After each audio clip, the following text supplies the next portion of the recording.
Hello, everyone, and welcome to the Savage Report. I'm Andy Savage. Another suspicious fire downtown puts more lives at risk. The latest one happened on December 3rd. As usual, it took place in the middle of the night and started on a porch. The same pattern of dozens of other fires set within a 1-mile radius of the crosstown in the past 10 years. Exactly how many fires is up for debate.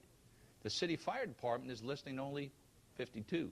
But Post and Courier investigative reporter Tony Bartlemy puts the number at 83 and rising. We'll speak with him a bit later on. In this latest fire on Vanderhorst Street, several college students were asleep, and luckily, no one was hurt. Join us now is one of those college students, Jamie Bowers. Jamie, how frightening is it knowing you have been targeted by the Charleston arsonist?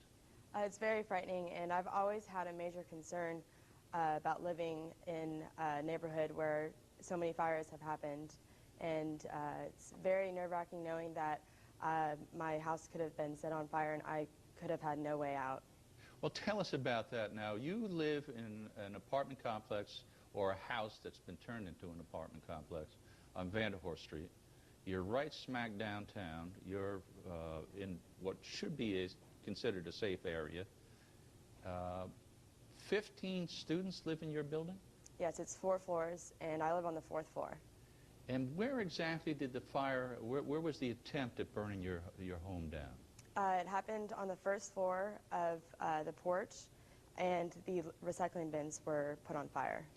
And how close was that fire to the exit, to the stairs that you'd get out of? Within a couple feet.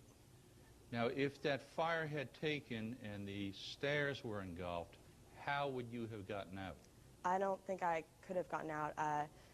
The stairs connect right before my floor, so if the stairs were both set on fire, I would have had no way to escape. Tell me, do you have any fire escapes in that building?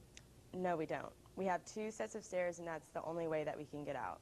I understand your daddy, who I know, retired FBI agent, went out and bought you an escape rope. Well, he went to Lowe's the other day to buy a ladder for us in case another fire were to happen. And the longest ladder that he could find is one that extends out to 2 floors, to 2 stories. So even if you provide your own fire escape, it only goes down 2 floors and you still have to jump another 2 feet. Mm-hmm. Have you seen any fire inspectors? Have you seen anybody from the city of Charleston coming around inspecting your building or other buildings, or putting you on notice that it's a danger where you live? Not until after the fire happened that I have a notice. I got a notice on my door the next day, but that's too late. My house could have been burnt down. And I understand when this happened, it was a Saturday night. You were asleep. You didn't even know about the attempted fire till the next day.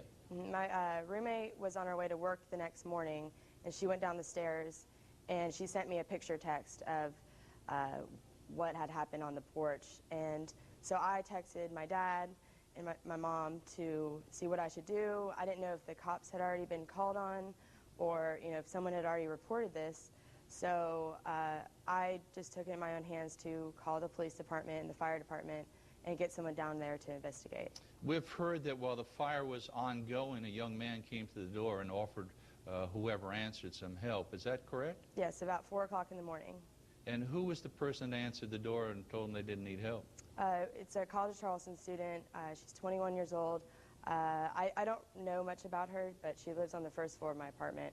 And she opened the door to someone banging on the door at 4 o'clock in the morning, and he was yelling, "There's a fire, you need to put it out, your house is going to catch on fire." So she went and grabbed some bowls of water and dumped it, poured it on it, and then she went back to sleep and didn't call the fire department. And this person didn't stick around, didn't call the police, didn't do anything? He just walked away after that happened. This is an arson task force sketch of that person. Police say he's not a suspect, just somebody they want to talk with. Do you know what he was like and how he acted? Did he act suspiciously? I wasn't there, but the girl who was down there who witnessed this, she said he looked like a College of Charleston student. He didn't look weird or act strange. He just notified her, let her know that her house was on fire, tried to help her, but she locked the door behind her and got filled up some bowls of water and then came back out. She didn't let him in the house. And after that happened, he just walked away. The Arson Task Force says it works with the College of Charleston to raise awareness of the arson problem. Were you and your roommates aware of the problem?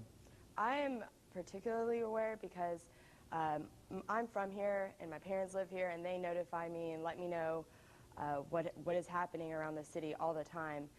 So I'm fortunate to have that, and I let my roommates know, and my roommates are aware of the problem as well. Is an effort being made, though, to notify the students who are from out of town, out of state? I have not received any email, and usually the College of Charleston will send out emails of, mugs or rapes or anything that has happened around the college to notify us, but we have not. I don't recall receiving any email about these fires happening. Well, Jamie, we're glad that you're okay, and those lives of your roommates and others that live in that building. Jamie Bowers, who attends the College of Charleston and saw just how real the dangers of the Charleston arsonists are firsthand. Thanks for sharing your story. The history of the